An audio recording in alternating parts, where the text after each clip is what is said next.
Good morning. ॲफोरिझम 281. प्रत्येक व्यक्ती जेव्हा रोगावस्थेत असते, मग ती कितीही बलवान असली तरी योग्य रीतीने शोधून काढलेल्या व सूक्ष्म प्रमाणात वापरलेल्या होमिओपॅथिक औषधाचा तिच्यावर योग्य प्रभाव पडून शरीराच्या विकृती भागात काही वेळा सुयोग्य असं दृश्य परिणाम दिसून येतात. औषधाचा परिणाम लहानापासून ते मोठ्यापर्यंत सर्वांवर प्रभावीपणे दिसून येतो. ॲफोरिझम 282. योग्य प्रकारे शोधलेल्या औषधाची मात्रा इतकी सूक्ष्म असावी की अगोदर रोगग्रस्त असलेल्या जीवनशक्तीपेक्षा ती क्वचित जास्त असेल. अशाने मूळच्या रोगाची जागा कृत्रिम रोग घेतो व रोग्याला ताबडतोब बरे करतो. कृत्रिम रोग हा मूळच्या रोगाशी नेमकी जागा घेतो व या आघातक्रियेविरुद्ध जीवनशक्ती प्रतिक्रिया होऊन मूळ रोग तर जातोच, पण रोग दुरुस्ती होताच औषधीजन्य रोगवृद्धी जरी अल्पप्रमाणात झाली तरी रोग्यास समजून येत नाही की संपूर्णपणे रोगदुरुस्ती व आरोग्य विशेषतः ॲक्यूट रोगात लवकरच प्राप्त होते, परंतु चिरकालीन रोगात मात्र इतक्या लवकर सुयोग्य दुष्परिणाम दिसून येत नाहीत. ॲफोरिझम 283. जो खरा होमिओपॅथिक चिकित्सक आहे व तो होमिओपॅथिक नियम कटाक्षाने पाळतो, तो योग्य होमिओपॅथ औषधाची निवड केल्यानंतर ते औषध वापरताना इतक्या सूक्ष्म प्रमाणात वापरतो की रोग पातळीच्या शक्तीपेक्षा किंचित जास्त पॉवरचे किंवा शक्तीचे औषध देतो. आणि असा नियम पाळताना चिकित्सकाच्या हातून काही चूक जरी झाली तर त्यामुळे फारसा अपाय होणार नाही. हा कृत्रिम रोग अगदी अल्प असल्यामुळे तो निसर्गात जीवनीय शक्तीवर फारसा आघात करीत नाही. ही झालेली चूक दुरुस्त करण्याची वेळ आल्यास आपणास ताबडतोब औषध बदलून देता येते व फारशी वाट पाहावी लागत नाही. विशेषतः अशुकारी रोगात असा प्रसंग येण्याची जास्त शक्यता असते. ॲफोरिझम 284. होमिओपॅथिक पद्धतीने तयार केलेली औषधे जशी सूक्ष्म होत जातात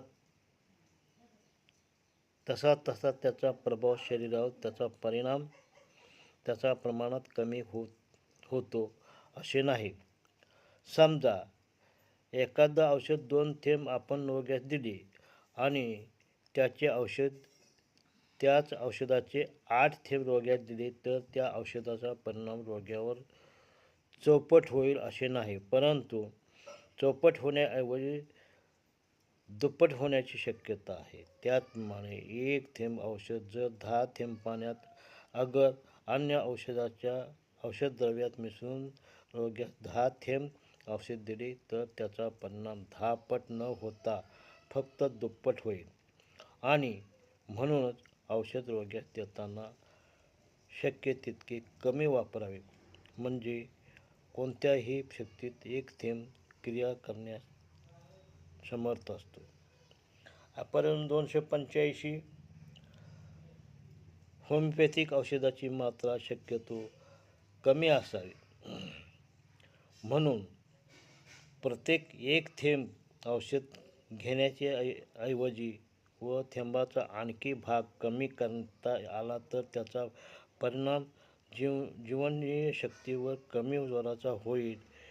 याला कारण असे की औषधाच्या कमी मात्रेमुळे जीवनशक्तीची अत्यंत निगडीत असलेल्या ज्ञानतंतूशी औषधाचा कमी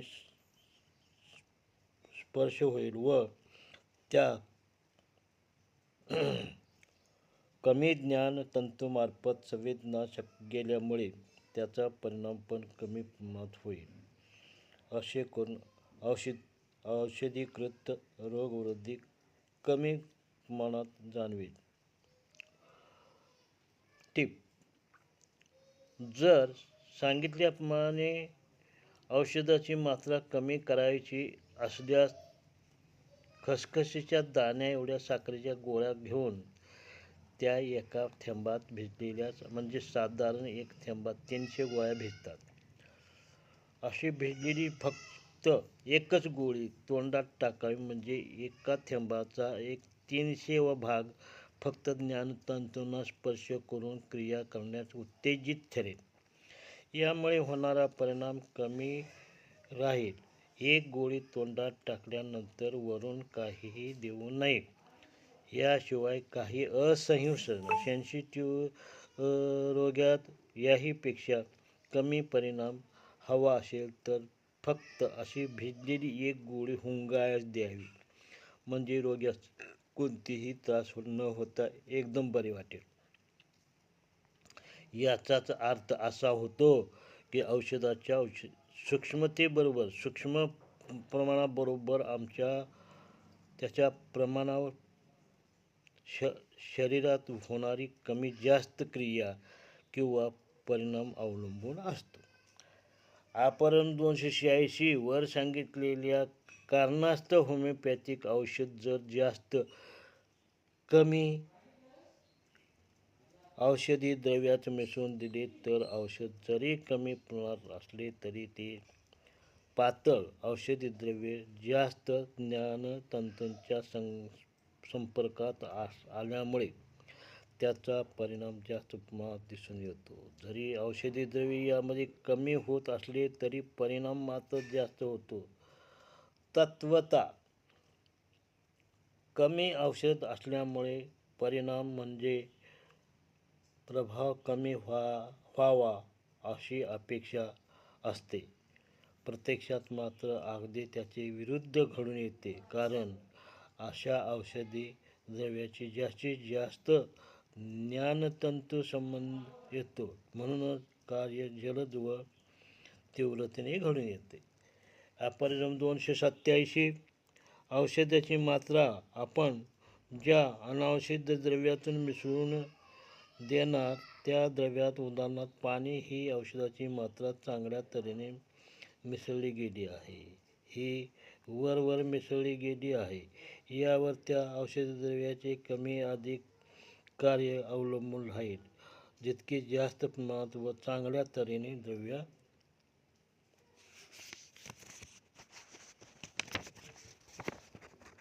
मिसळले जाईल व ते द्रव्य जितक्या जास्त ज्ञानतंतूंच्या संपर्कात येईल तितके कार्य अधिक बलवान होईल हे लक्षात असू द्यावे.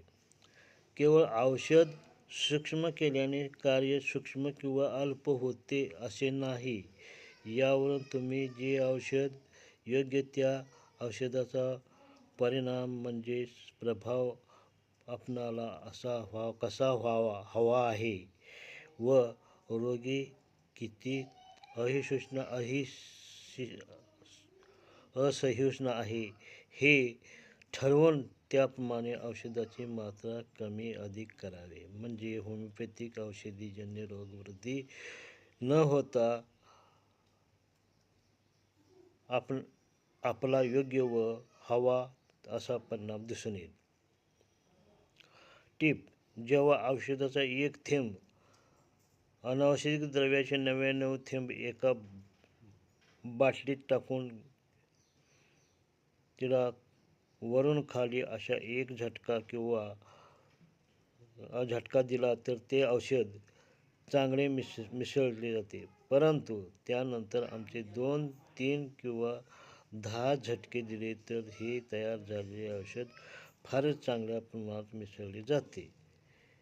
एवढेच नव्हे तर त्या औषधाची जीवनीय शक्तीवर आघात करण्याची पात्रता निश्चितपणे वाढते. याप्रमाणे जास्त झटके दिल्याने औषधाची शक्ती वाढत असल्यामुळे आपणाला औषधाची सौम्य क्रिया घ्यावयाची असेल तर सहसा 2च्या वर झटके देऊ नयेत. त्याचप्रमाणे हाच नियम खालण्यात म्हणजे ट्रिच्युशन करण्यात पण लागू पडतो. 1 ग्रेन औषध व 99 ग्रेन दुग्ध शर्करा यांचे खलन किंवा मर्दन साधारणतः 1 तासाच्या वर नसावे. जास्त वेळ खाल्ल्यास जास्त खोलवर क्रिया करणारे औषध तयार होईल. म्हणून औषधाची किंवा क्रिया साधारणतः योग्य अशी हवी असल्यास औषध जास्त वेळ खालू नये, अन्यथा ते जास्त शक्तिकृत होईल. म्हणून यावरून मर्दनम गुणवर्धनम हा आयुर्वेदाचा सिद्धांत डॉक्टर हानिमान यांच्या विचाराशी किती मिळता जुळता आहे हे आपल्या लक्षात येईल. याप्रमाणे औषधद्रव्य उच्च शक्तीचे तयार करताना त्याला प्रत्येक वेळी 2च झटके द्यावे. औषधाचे शुद्धीकरण व औषधाचे शक्तीकरण ह्या क्रिया एकमेकांपासून भिन्न आहेत असे यावर सिद्ध होते. म्हणून औषध किती जोराचे व शरीरात किती खोल पातळीवर काम करणारे आहे हे ते औषध तयार करताना किती झटके दिले आहेत यावर अवलंबून राहील. आपण 288 औषध देताना द्रव स्वरूपात दिले तर त्याचा परिणाम जास्त चांगला दिसून येतो, कारण हे औषध श्लेष्मल त्वचेच्या जास्त संबंधात येते व जास्तीत जास्त ज्ञानतंतूंशी त्याचा संबंध येतो. म्हणून क्रिया फार त्वरित दिसून येते व त्याचा परिणाम सर्व शरीरावर फार लवकर होतो. या क्रियेचा सूक्ष्मगामी व गतिमान अशी क्रिया म्हणणे योग्य होईल. Spiritual dynamic action. Tip: homeopathic औषधाच्या गोळ्या पातळ औषधी द्रव्याने भिजवून शिशीत भरून ठेवाव्या व अशा तऱ्हेने ठेवलेल्या औषधापासून एक प्रकारचा वास सतत बाहेर पडत असतो आणि या वासाचा हुंगवून उपयोग केला तर औषधासारखा उत्तम परिणाम दिसून येतो. बाटलीचा बूच उघडून श्वास आत घेण्याच्या क्रियेच्या वेळी त्याचा वास नाकात जाईल इतके एका नाकाच्या नाकपुडीजवळ धरावे. एकदा असा औषधाचा वास नाकात गेला की नाकात सर्वत्र पसरलेल्या ज्ञानतंतूवर त्याचा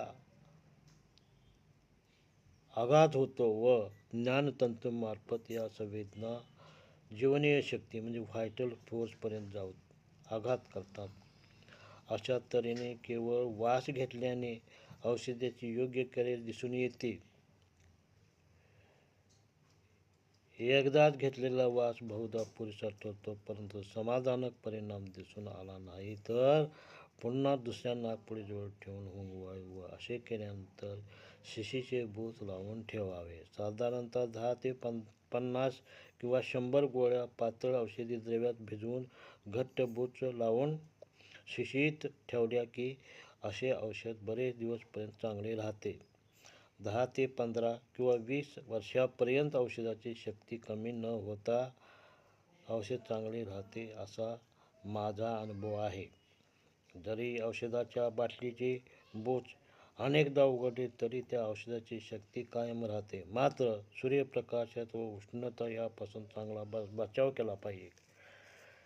समजा सर्दीने नाक सुजले असल्यास तोंडापाशी बूच धरून श्वास घेतला तरी परिणाम चांगला येतो. लहान मुलांच्या बाबतीत मल झोपले असताना नाकापाशी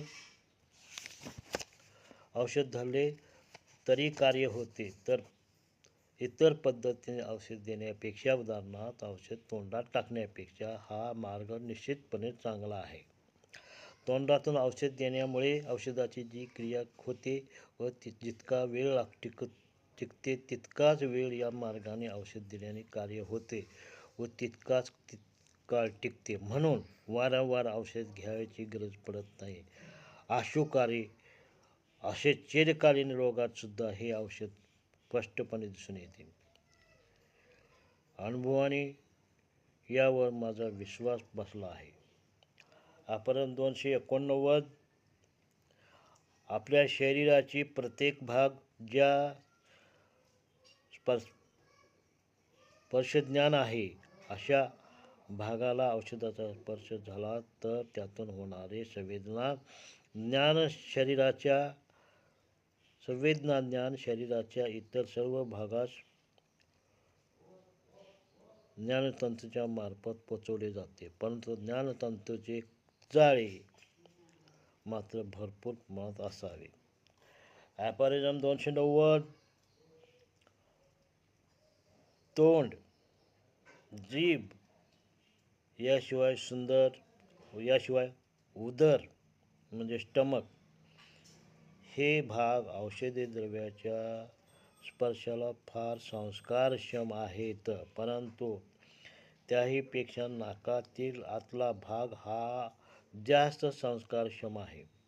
याशिवाय मलाशय, रेक्टम, जनेंद्रिय, जेनायटल व इतर ज्यास ज्ञानतंतूचे जाळे भरपूर आहे असे शरीराचे भाग पण औषधी द्रव्याची क्रिया होण्यास पात्र आहेत. याशिवाय ज्या भागावर चामडी उघडी पडली आहे अशी क्षते म्हणजे अल्सर सुद्धा औषधी द्रव्याच्या क्रिया होण्यास पात्र आहेत, परंतु तोंड व त्याहीपेक्षा नाकातील आतला भाग हा जास्त संस्कारक्षम आहे.